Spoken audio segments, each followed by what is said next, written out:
Le IXe siècle réinvente le 7e siècle. Qu'est-ce que je veux dire par là? Le 9e siècle, pour l'islam, c'est la grande époque.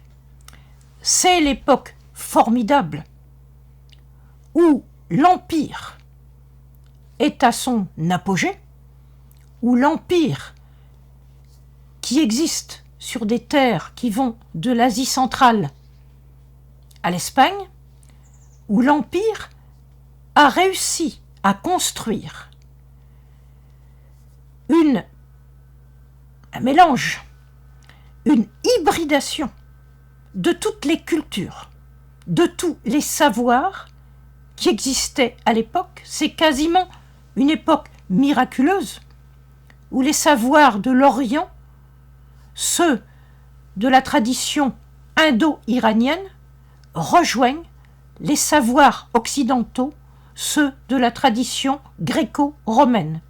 Et tout cela sous l'égide de l'islam.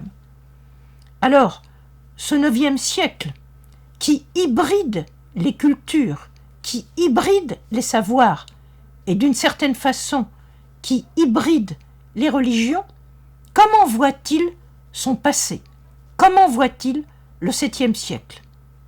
Eh bien, je dirais qu'il ne voit plus le 7e siècle à la manière dont le 7e siècle a été vécu par les hommes du 7e siècle. Le 7e siècle, dans la vision des hommes du 9e siècle, dans les hommes de l'Empire, pour les hommes de l'Empire musulman, le 7e siècle, eh bien, cela devient un mythe fondateur. C'est-à-dire que tous les aspects tribaux, tous les aspects matériels du 7e siècle vont s'effacer.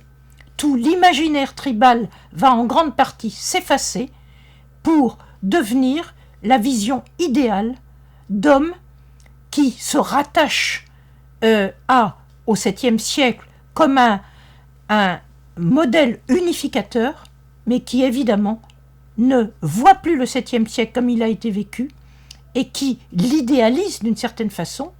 C'est quelque chose d'attendu, mais c'est quelque chose dont l'histoire doit vous rendre conscient pour que vous compreniez que une époque ne reproduit pas une autre et que chaque époque, surtout dans le cas de grandes évolutions, chaque époque réinvente naturellement son passé. À bientôt.